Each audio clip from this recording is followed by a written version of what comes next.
Okay, I had a few, this is a great coffee mug. We're just off to the races tonight. It says, I can do all things through a verse taken out of context. And I saw that, I think, on Instagram or something this week, so I was like, oh, that's applicable. So anyways, I got, in some of your reading responses to me this week, some of you were like, man, there were words that I didn't know. This is a bit much. You're like, I didn't know that I didn't know all of this. That's why we're here. So if you're feeling like, this is really hard, I don't know if I can do this, like, oh my gosh, this is way more than, take a deep breath. No one is going to leave you to drown in the deep end, okay? You're not on your own. You're not trying to, like, just tread water. Like, it's going to be okay. I was talking with someone before we started tonight. This is some of the hardest, most intense stuff of the entire program. I promise you. Like, there's words here that you haven't heard in a long time, if ever. There's concepts here that are going to be new because in some ways, they're very, very academic and very scholarly. And if you don't run in those circles, they're going to sound new to you. And that's why we're here. And so believe me when I say, if you read something this week and you had no idea what it meant, you didn't know what that word was, you had never heard of that concept before, you are not alone, because I got emails from about 15 of you saying that exact thing. So you're not alone. It's okay. It's okay. Take a deep breath. We're all going to be okay together. No one's going to leave you to drown in the deep end. Last housekeeping thing, this is just attendance. This is mostly for me. You don't need to email me if you're not going to be here. That's okay. But if you go ahead, mark when you're here on this, that'd be great. It just kind of helps me keep track of a few things. If you were here last week, could you also mark last week? I'm going to pass this to my friend here, and if you could just kind of help circulate that around, that would be fantastic. Okay. Exegesis. This is why we're here. This is why we're here for this particular round of 8 weeks. Exegesis. What I'm going to do in tonight's kind of discussion is the first little bit is going to be kind of rapid fire summary reminder of what you read this week. I'm going to try to synthesize some of it for us. Some people need to see things visually. Some of us are visual learners. So I'm going to kind of put words on a screen that you see in a different way maybe. We're going to talk about some of the things that you learned this week. We're going to kind of review them. And hopefully I'm kind of going to pull the main things out and give you some pillars that you can kind of like set up your foundation on. So a lot of this, hopefully, is going to sound familiar because of your reading this week. And then at the end, we're going to actually start to practice the survey step. That's the first step that you guys read about towards the end of the reading. We're going to start kind of observing and practicing that a little bit together, okay? Okay, here we go. Exegesis. Again, this should be review to you, but review is good, which is why we're going to do it together. It means to lead out.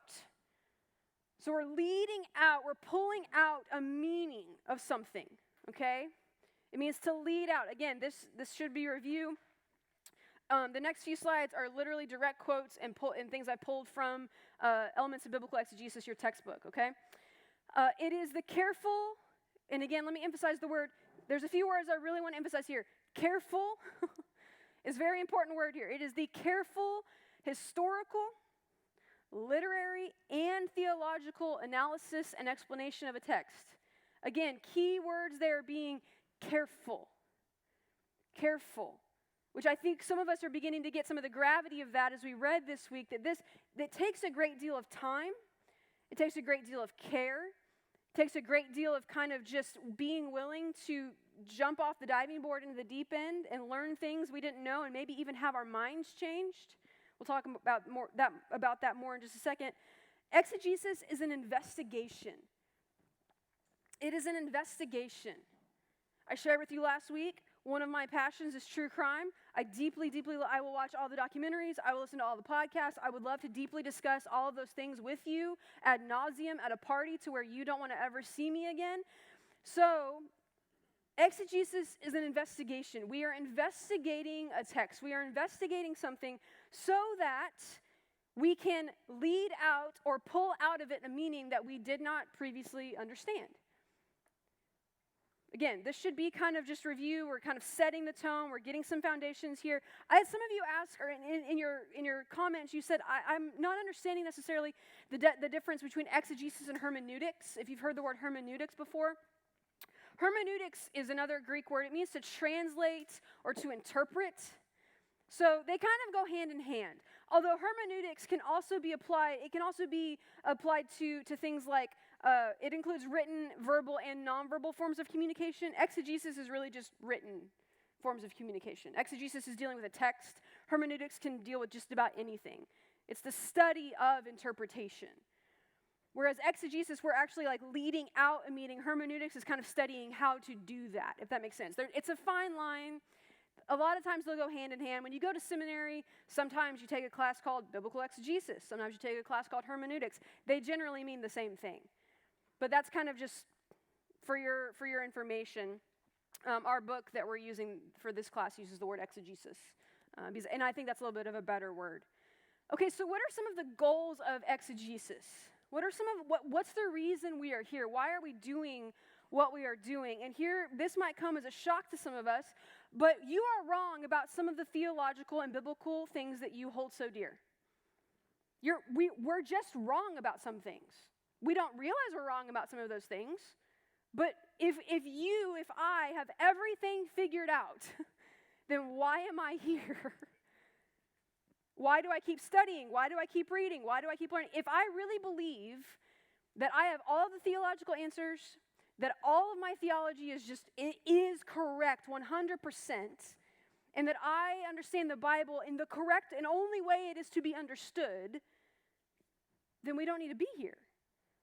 So again, this might come as a surprise or a shock, but we do not have all the definite, final answers.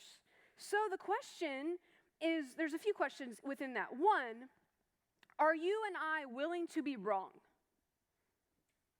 Are we willing to be wrong about something? And to kind of raise our hand and say, I was wrong. I'm okay with that. This is a safe place to be wrong.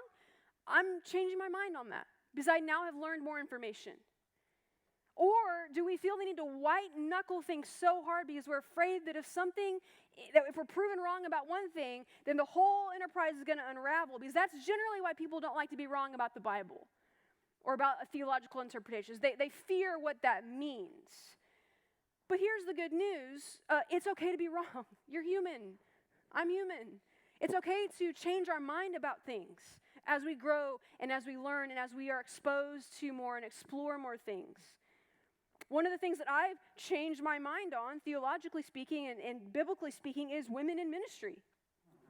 I grew up in church traditions that did not ordain women, that women doing what I'm doing right now, if any man was present in the room, was not allowed. So I've clearly changed my mind about that. There's a lot of Christians and a lot of believers in different denominations who think that I am living in sin doing what I'm doing right now. I grew up in denominations that lean that way. And so through the careful study and exegesis of key biblical passages, and through having conversations with people in different denominations than I am and experiencing life alongside of them, I have changed my mind. I've changed my mind on multiple other theological and biblical things. So I'm willing to be wrong. I'm willing to say, you know what? I'm going to change my mind about that. So the question before us when we approach the Bible, when we approach this concept of exegesis in this practice and discipline of exegesis is, are you willing to change your mind? Are we willing to kind of loosen our grip a little bit and maybe learn from someone else or learn from someone who knows a little bit more than we do or learn from a different way of approaching and reading the text through different lenses? Just something to think about. So here are some of the goals of exegesis that are laid out in our book. I wanted to pull some of these key ones out. To achieve a credible and coherent understanding of a text on its own terms and in its own context. Again, I told you I'm going to kind of highlight and emphasize different aspects of these quotes. The one I want you to really hear on this is on its own terms and in its own context.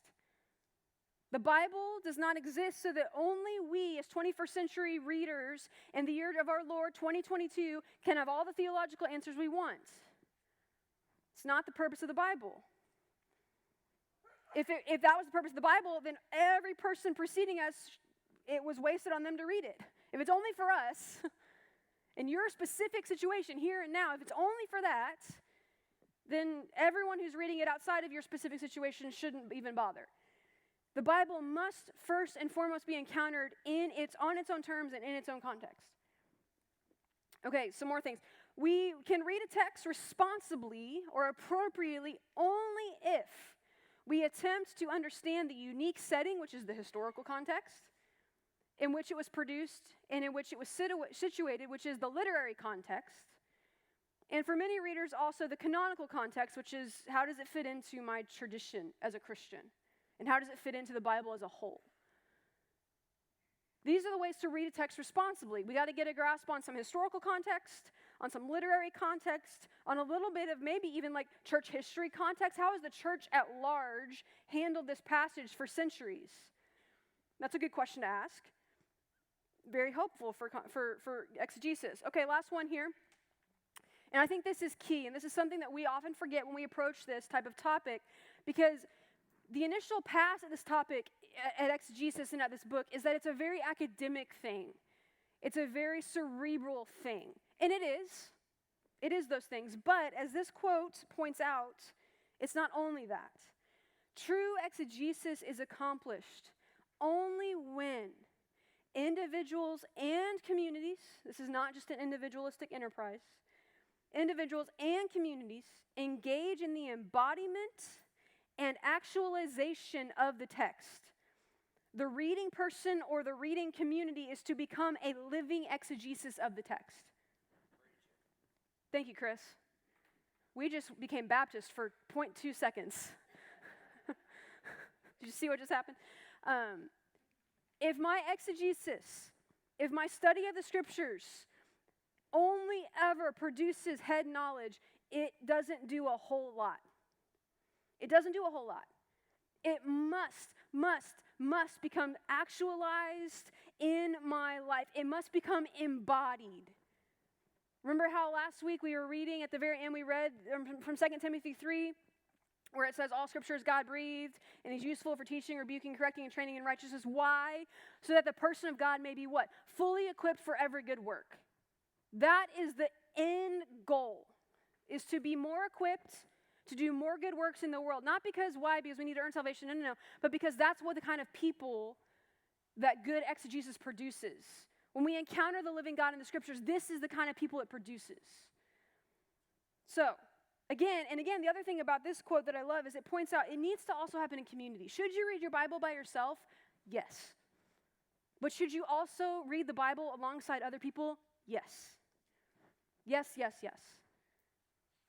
We've lost something, we've gained a whole lot, but we've lost something in the fact that each one of you has 1 to 17 of these at your home. In previous centuries and millennia, they had to actually go to one place and all read it together because there was only one. Which is great, and again, there's pros and cons of both of those things, but we should read in context together because we're going to learn stuff from everyone else. So, with that being said, and here's kind of where I think some of us got a little bit where we kind of get in the weeds from what we learned this week. Let's talk about some of these approaches to exegesis. How do we kind of get to beginning where we need to let me get my words right. How do we get to a place that we can actually start intelligently from? How do we get to that kind of place? And there are multiple ways to do this. But the ones that are proposed in this book, which I think are helpful, the first one is analytical. Now, analytical, kind of a fancy word, big word maybe. This is primarily and fundamentally a modern. Now, here's the thing. Sometimes you're going to read in this book and in other books of ours, and it's going to differentiate between modern, postmodern, modernity, all that stuff. If you don't know what that means, it's okay right now. Do not worry about it. Just keep reading. Keep reading past that word. We're going to unpack that more when we get to the Christian theology section. Don't worry about it right now. It's okay. It's okay. But this is a way of reading and studying texts that seeks to understand them in terms of their historical development and their literary features, or both of those things. It does not require interest in the text as something more than a historical artifact or literary work to analyze. Now, what does that mean?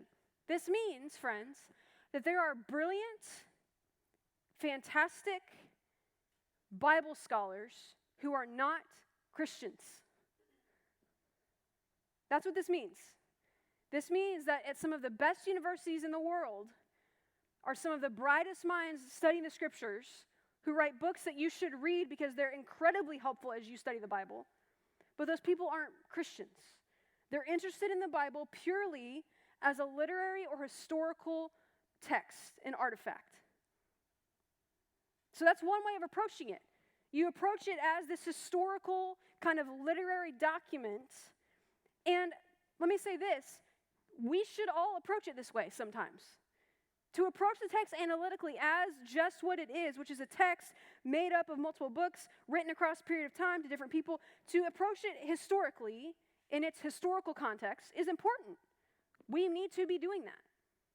We should approach it in its literary form. What does this mean? Why is it composed this way? We should ask those questions. But as Christians, we also read it as engaged readers, the engaged approach. The engaged approach is a way of interpreting texts that seeks to engage them or encounter them as something more than just historical or literal document or literary objects or documents, but rather with a personal, kind of not vested interest in the text and the interpretation. So we are both of these things if we're going to do exegesis well. We are both analytical students and we're also engaged students. We are engaged students. Why? Because we believe that what we find in the Bible actually has the power to influence and affect our life, and that it's telling the true story about the true God and what God has done, is doing, and will do in the world. Always pointing to Jesus. So again, the difference here is that you can be analytical and approach the text and not believe like the Christian story. You're just approaching it as kind of like a historical document. Hopefully, my prayer, hopefully we're all here doing it in an engaged way that also has analytical elements. We're reading it because we believe it can do something in and through our lives. Because God is powerful and God is always speaking through God's word. Okay? Let's break some of these down a little bit because I think this is going to help us unpack a little bit more. Analytical. We're talking about the analytical approach. Again, the one that doesn't require you to actually believe that the stuff in the Bible is true in the sense that we want to talk about truth. This is the world behind the text. Okay? This is the historical kind of critical emphasis. So these are the biblical scholars who are looking at what is happening like in the background of the text. What's the historical context that's going on here? What's happening around the text? Like what's going on in the background? Why did they write it this way? Is it because there's other cultures around them that are also doing this? Stuff like that, okay? And we're going to unpack more of those questions, fear not. The world behind the text, it's also the world within the text, which is the literary style. What's happening in this text? Why is it written this way? Why is it composed this way? When they say this word, what are they meaning? What is going on in right here, right now? Not so much worried about the historical context, but just worried about the moment that the text was written down. That's kind of the difference. It's a little bit nuanced, I get that. The engaged approach is the world in front of the text. This is a way of saying that what we read in the text could actually create something new for us as its interpreters. It can invite us into a new way of life and present us something that should shape our lives that we previously didn't know. Again, we should approach the text from all of these perspectives, but ultimately realizing that the text has something to say to us that can interpret for us or that can spur us on because of our interpretation into a new way of life now. That's the fancy words for what Gorman and others. This is another, I almost use this as our textbook. This is called Biblical Interpretation and Integrated Approach by Randolph Tate. And it's broken down by the world behind the text, the world within the text, the world in front of the text. That's how he has broken down his book. So this is not like just Michael Gorman or your author's language. This is like everyone's language and how we deal with this. So if you pick up another book on exegesis, this is the kind of language you're going to see. The world behind the text, within the text, in front of the text. This is how scholars talk about it. Okay, let's break down a little bit further. We're kind of drilling down. Analytical approaches. Why? Because we should be reading the Bible and studying the Bible through analytical lenses. We need to do the historical context work. We need to do the literary style work, but again, as engaged readers. So, analytical approaches. And this is, again, where some of you are like, I haven't read this word before. That's okay. That's okay. Diachronic across time. This focuses on the world behind a text, the origin and development of the text through time. So, for example, people who are going to approach the text this way, scholars who primarily kind of live in this particular camp, are asking questions about the history, the time period that this text was produced in or written about. They're asking questions about kind of the culture of the day. They're asking questions about what else in history is happening in the background of this text. And how does that influence the text itself? So they're asking questions about history. They're asking questions of that.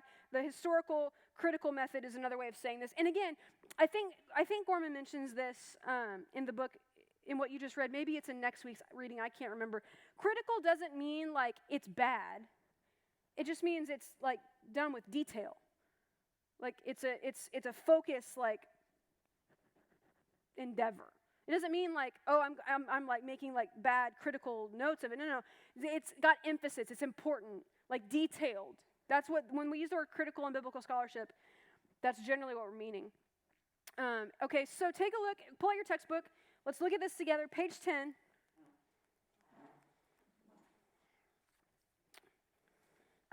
Page 10, the kind of the bullet list on page 10.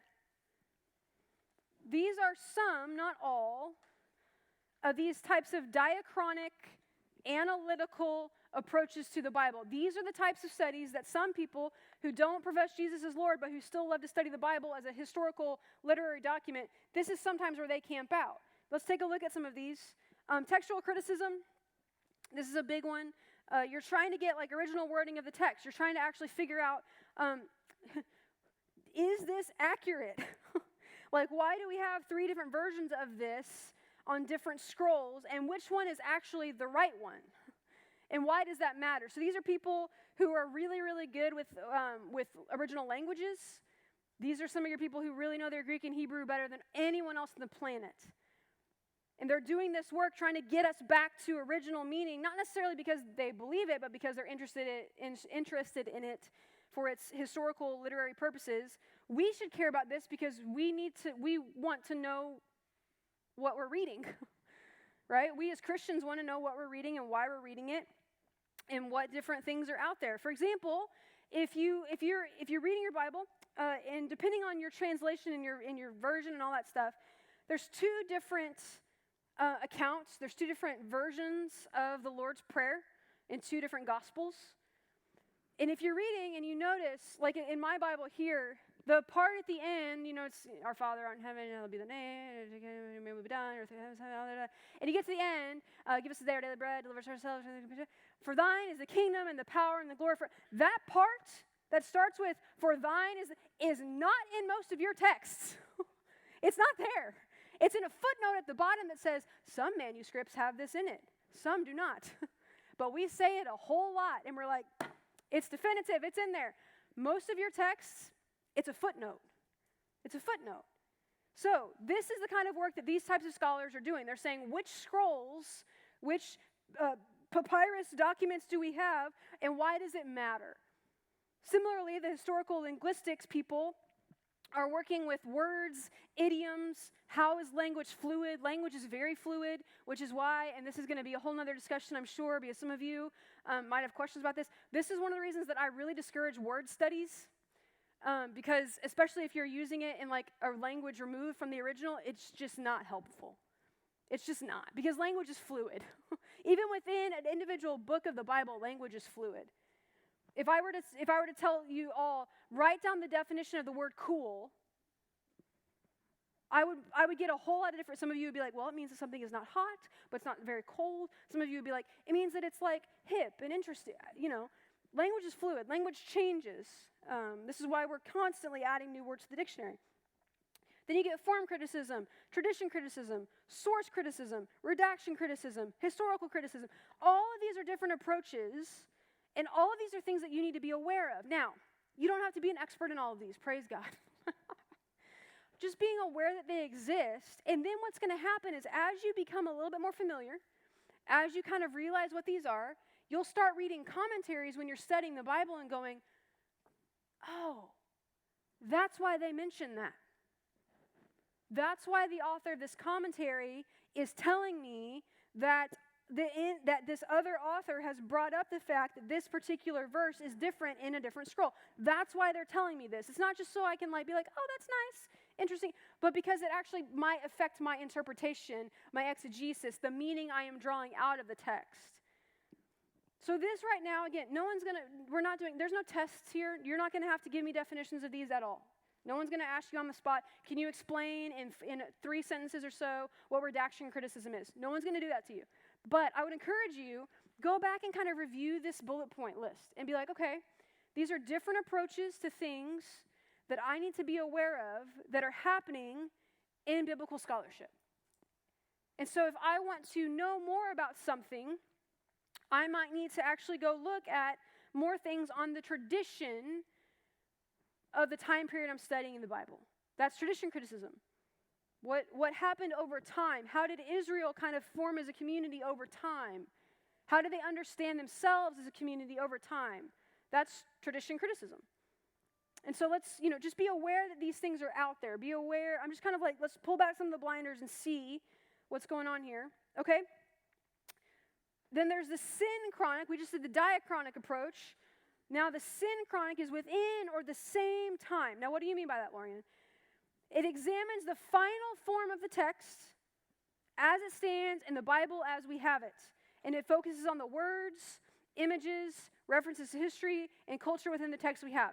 This is the type of text that you're going to open up, or the type of study, rather, that you're going to open up to a text, and you're going to encounter it as it is here, as you have it in front of you here. You're not doing all the backstory of how did we get the text as we have it, or what was going on in the history of the person who was writing it, or who when it actually happened. You're just, what is right in front of me?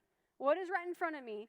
And you're going to focus on words, images, culture within the text, not stuff from the past, not stuff that shaped how we got there, but what is actually in front of me in the text. Again, some of this is nuanced, I get that, but there's some differentiation, different markers that we can look at. This is also often called narrative critical, socio-rhetorical, all these fancy words that just mean what's going on in the text itself.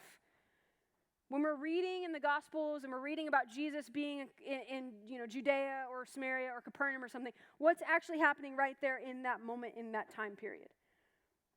What's going on right there? Why did the author choose these words? Why does the author use that idiom? Why does the author remind us over and over again that the Pharisees were there? That type of stuff. We're not doing historical questions. We're not going well, why did they pick this word? And that's the one we just did. That's diachronic. This is synchronic. So let's look at page 12. This is the bullet points. It goes on to page 13 as well.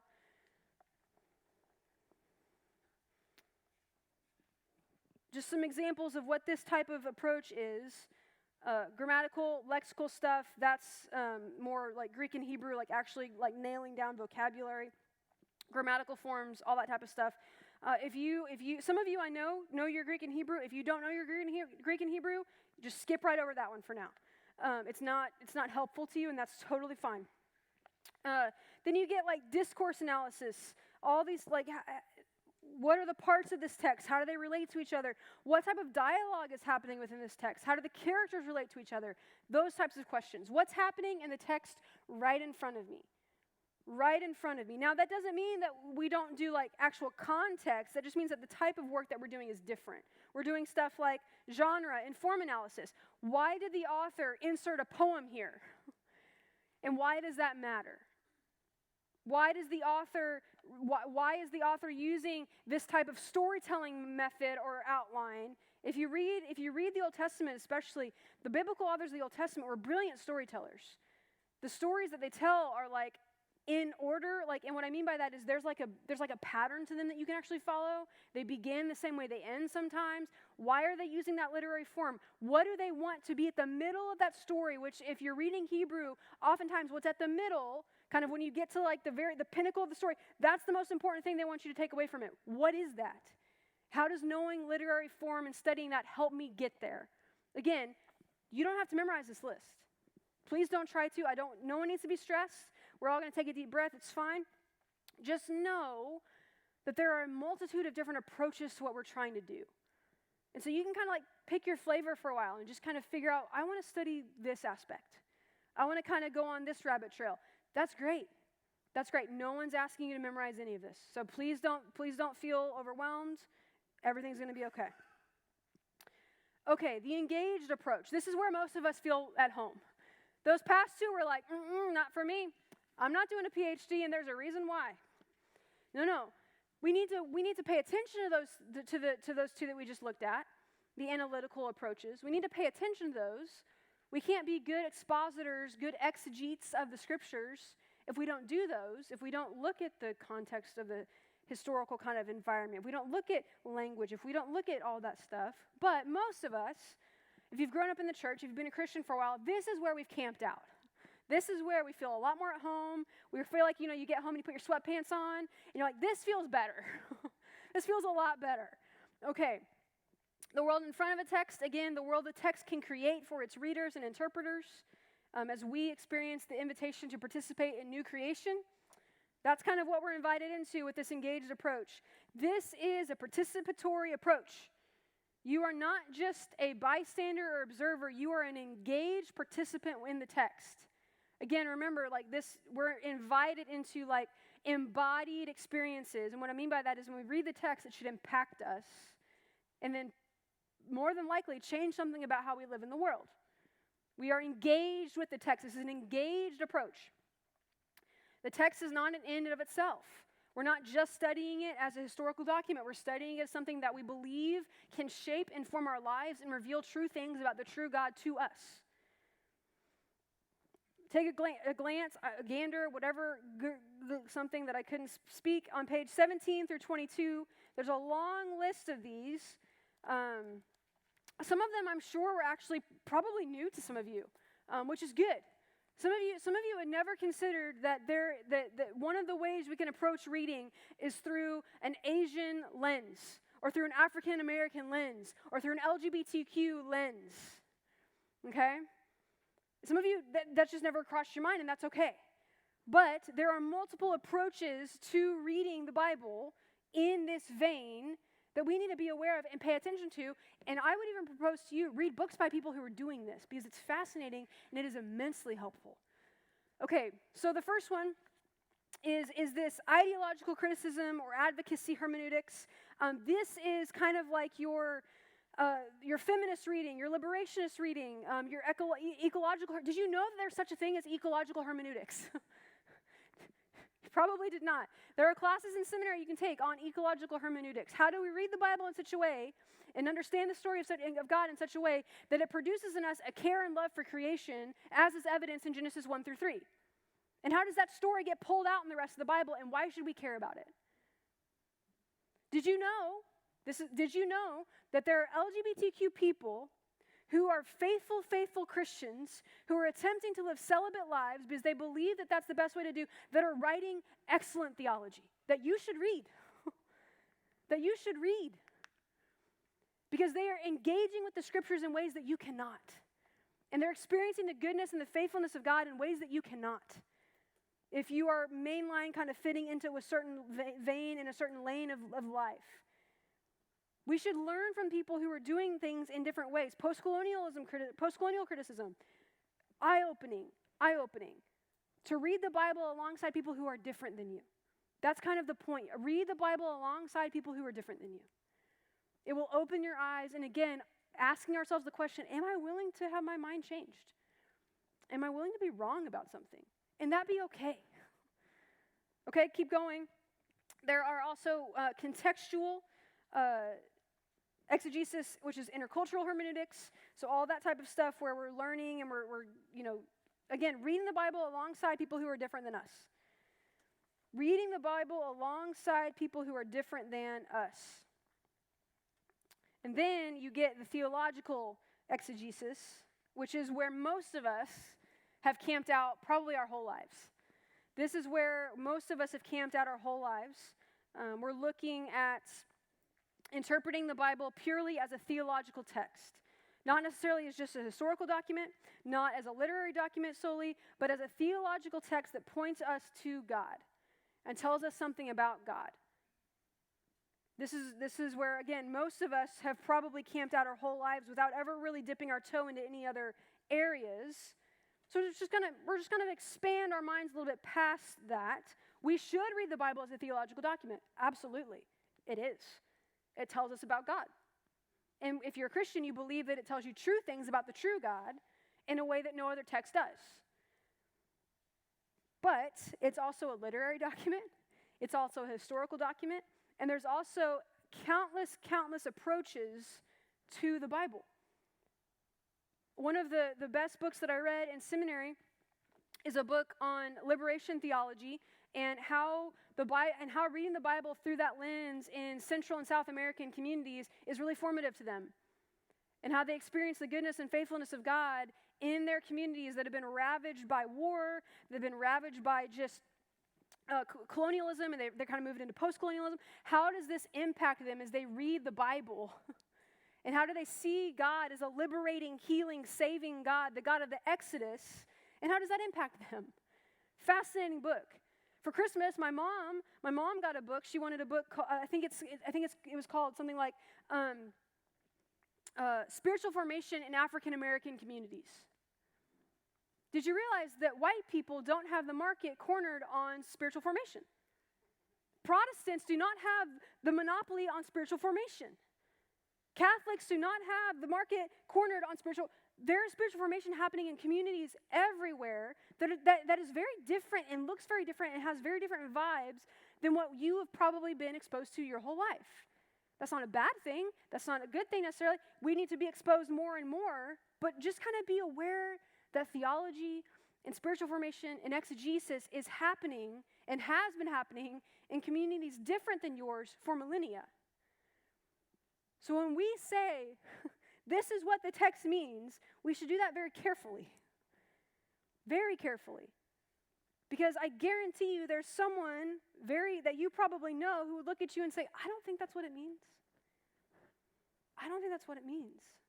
Again, are we willing to be wrong? Are we willing to have conversations? Are we willing to kind of maybe be a little bit uncomfortable?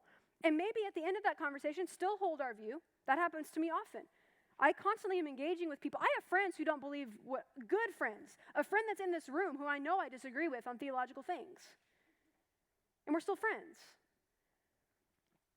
Are we willing to have conversations and kind of just propose questions and be wrong sometimes? But maybe the other person will be the one who says, that's a really good point. I'm going to think about that. So with that in mind, how on earth are we supposed to proceed? How on earth do we move forward with all this information? How on earth do we now study the Bible? You're like, Laurien, that's a lot of information. You have yet to show me how to actually do this. We'll get there, I promise. Like I said at the beginning, what we're doing right now, the first few weeks here, is some of the hardest stuff in all of Institute. I promise you, this is some of the hardest stuff. So if you hang with me, I promise you we will get through this together. There are many, many, many approaches to the Exegetical Method. Many, many approaches.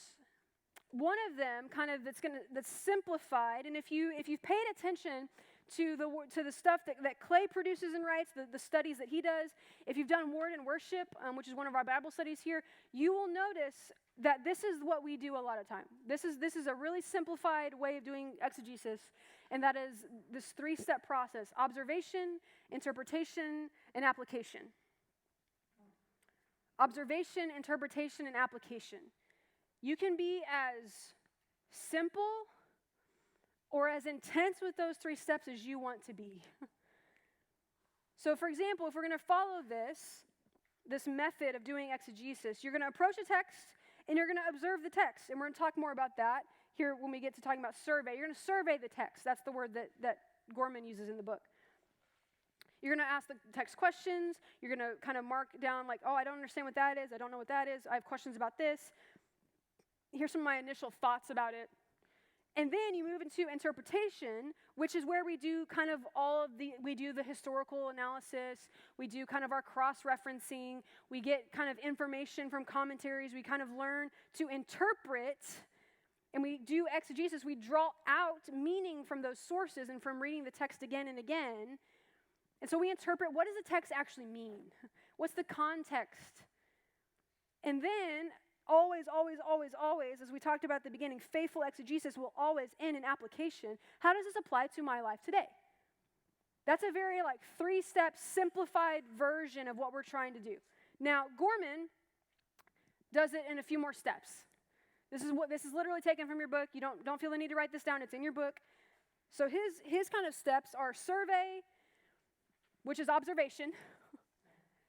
And then the middle ones are the interpretation, contextual analysis, formal analysis, detailed analysis. These are the things we're going to be unpacking in the next few weeks. We're going to learn how to do these things together. Synthesis, reflection, and expansion and refinement, which is application. So Gorman takes observation, interpretation, application, and teases them out into more steps, kind of more bullet points, okay? Continuous process, yes.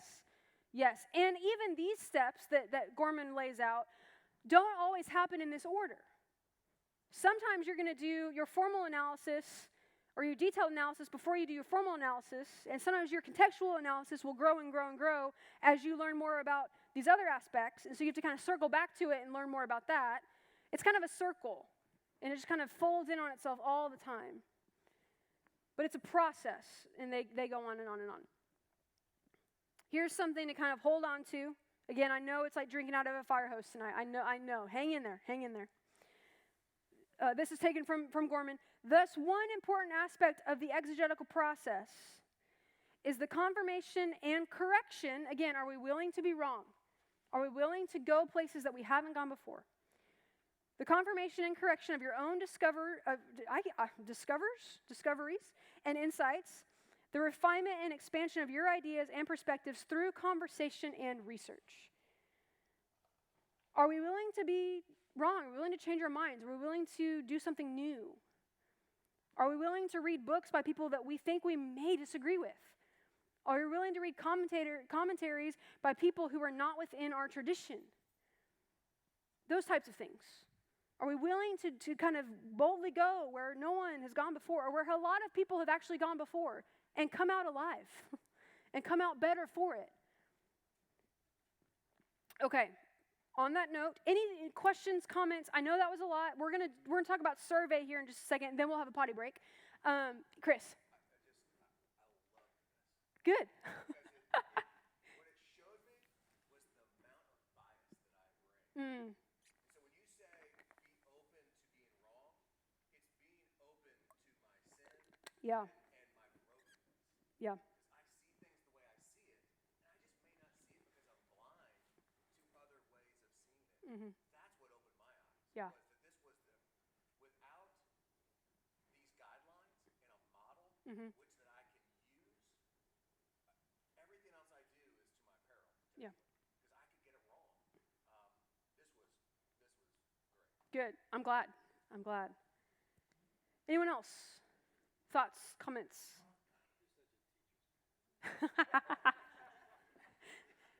Yes, Nicole.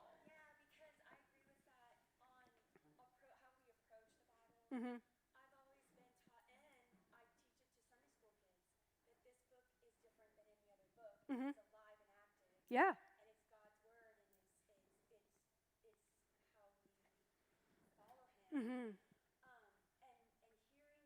hearing you say, I need to approach it analytically also, that is going to help me grow. Yeah. And, not to be scared of it. Yes. Amen. I am so like, oh, that's not right. It's different than Mhm. another book. Yeah. But am I aware of the background Mhm. of when it was written? When Moses and Miriam were shouting their praises, Yeah. how did they worship? Mm-hmm. It's different than how I worship.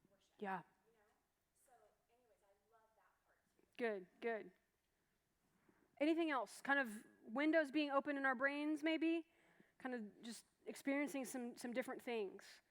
I realize that this is challenging. I realize that this is, some of you are kind of maybe like feel like you just jumped in an ice bath and it's like shock a little bit. That's okay. That's okay. We're gonna work through it together. We're gonna continue to read and learn and grow, and it's all gonna be okay. Okay. The kind of final part about what we learned this past week is survey. This is the first step.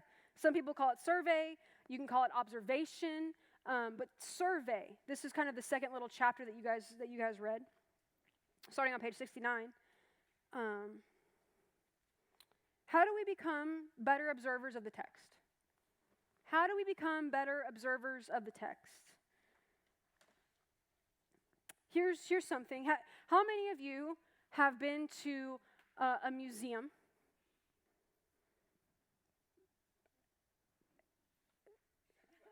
I'm really concerned about the culture in this room.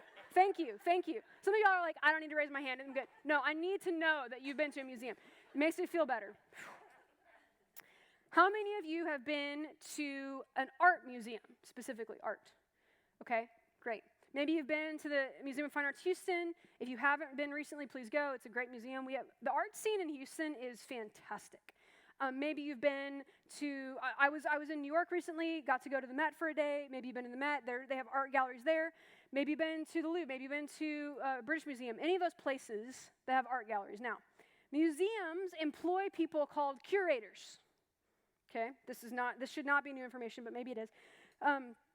Museums employ people called curators so that when you go into an art exhibit, say that a museum that you're going to go to is having a touring exhibit of Rembrandt, okay?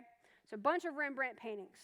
This probably wouldn't happen because they don't really let those out of where they usually are, but we can all wish a little bit that one day we could go to just a Rembrandt exhibit. And so the curator will get with maybe another museum's curator, and they'll say, can I have this collection? The collection will arrive. It gets the white glove treatment, high security. It arrives, and the curator's job is to curate for you an experience with that art. So that when you walk in the gallery, the lighting is correct. The first painting you encounter is the first painting you encounter for a reason. The way that the art exhibit or the gallery moves is for a reason. The way that they tell the story with the art is done for a reason. They don't just like slap the art on the walls and like, here it is. Museum curators take great care in kind of curating an experience for you with the art. Let me propose to you, kind of like we unpacked last week a little bit, that the Bible is in many ways a curated document. It is a curated document. The biblical authors and the people who took what other people had written and kind of wove it together, you realize that, maybe you don't, and that's okay. Isaiah probably had at least 3, probably a whole lot more authors. It's not just written by Isaiah. It covers way too much time. No one was alive that long. So the people who curated the book of Isaiah or other books or how the books flow together did it with a purpose. Remember last week how we talked about how like the end of the Pentateuch, the end of Deuteronomy, really flows into the first book of the Psalms, which is the first book of the writings section. If you read it in Hebrew, Psalms is the first book in the writings section, and how both of those also weave back into the prophets section. The biblical authors are curating something for you. They are telling expertly the story of the true living God, the God of Israel, the God of Abraham, Isaac, and Jacob, and what that God is doing in the world. The Bible is a curated document. The Bible is a curated document, which is why you can read 1st and 2nd Kings and read 1st and 2nd Chronicles and have very, very different accounts of the same thing. Because the authors are curating and designing the text for a purpose. We don't like to hear this because we think it's a bad thing, and it's not a bad thing. Have you all ever seen White Christmas? Raise your hands. I need to know. Thank you. Okay. The museum thing, you guys are like, okay. You know in White Christmas, when Danny Kaye and Bing Crosby, they get a letter from one of their buddies in the army, and he asks them, I need you to go watch my sister's performance and give them some tips, because y'all are kind of a big deal, and it would mean a lot to me, okay? And they're like, sure, we'll do it for the old pal in the army. So they get there, they watch the sisters, they do the whole sisters act in their blue outfits with the feathers and everything. It's great. And then the sisters come out and they sit with Danny Kaye and Bing Crosby, and it comes out in their conversation that their brother did not write this letter to them. One of the sisters did. And Bing Crosby's character says, well, that's quite a little angle, isn't it? And the sister is like indignant at this. She's like, no, it's not. She's like, he didn't mean anything by it. And Bing's like, look, it's okay. He's like, everybody has an angle. It's fine. Like, it's not a bad thing. Everybody also has an agenda.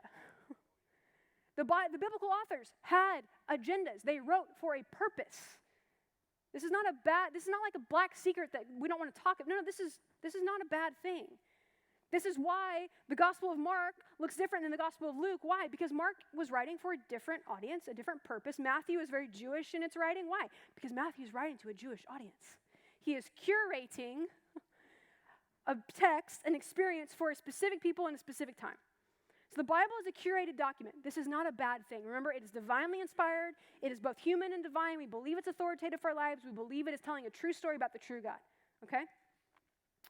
We often, because of the nature of how we've kind of set ourselves up, we often encounter the Bible in very fragmented ways. And what I mean by that is, we often encounter the Bible in 5 to 15 verse increments, either in our personal reading or at church on a Sunday morning in a sermon. And that's what we get. You kind of drop down, and unless you're preaching through a book of the Bible, you don't get a whole lot of context sometimes.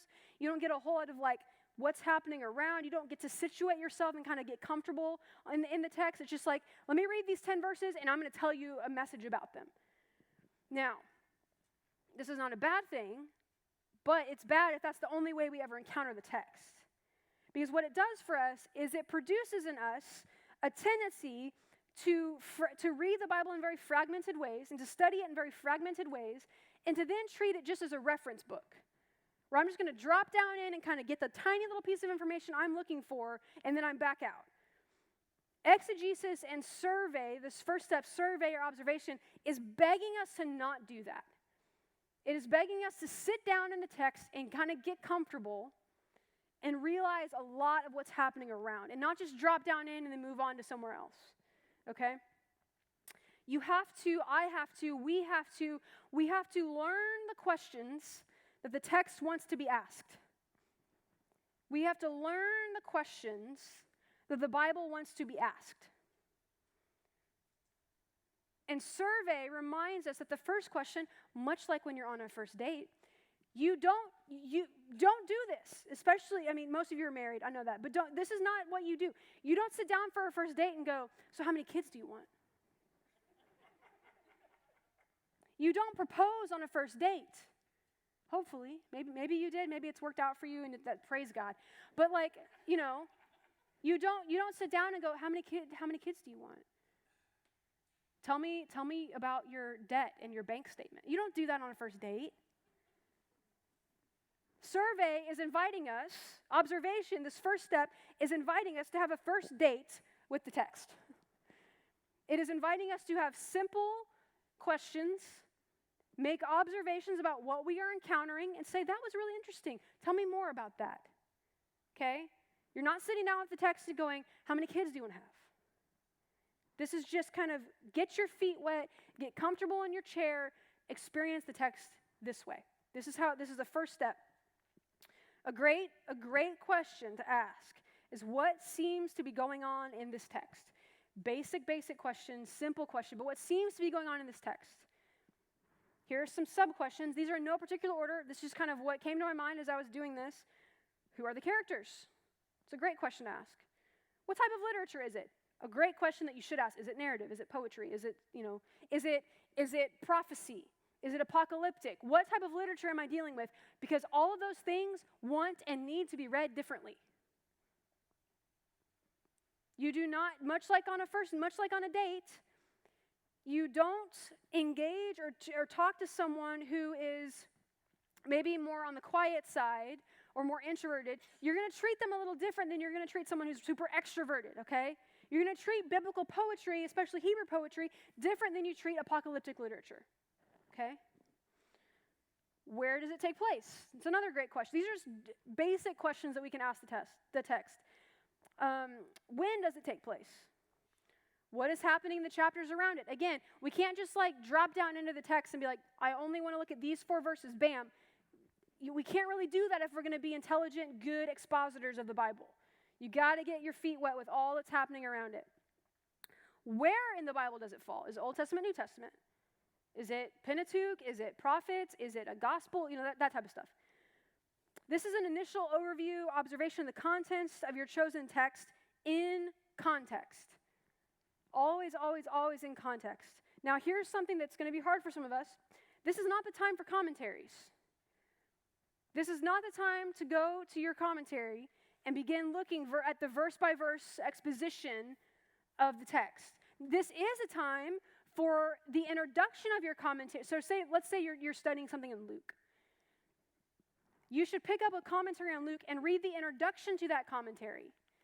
Because that introduction will give you information on the setting, the main characters, the timeline, when it was written. It'll answer some of those first date questions for you. Just kind of get the lay of the land. We're surveying. We're just seeing what's on the horizon. This is where we can also sometimes read, if you don't have a commentary specifically devoted to that book, some study Bibles have introductions at the beginning of each book. The one that I gave you, I didn't give you this one for that reason. They're short, they're not very detailed. But some study Bibles have a few pages at the beginning of the book about the author, original audience, time period, that type of stuff. Okay?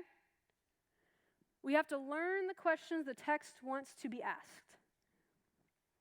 So survey, observation, whatever you want to call it, Gorman calls it survey, is our first date with the text. Basic questions. What questions do you have about the text? What things does it raise up for you? What words do you not recognize? What people do you not recognize? What places are strange to you?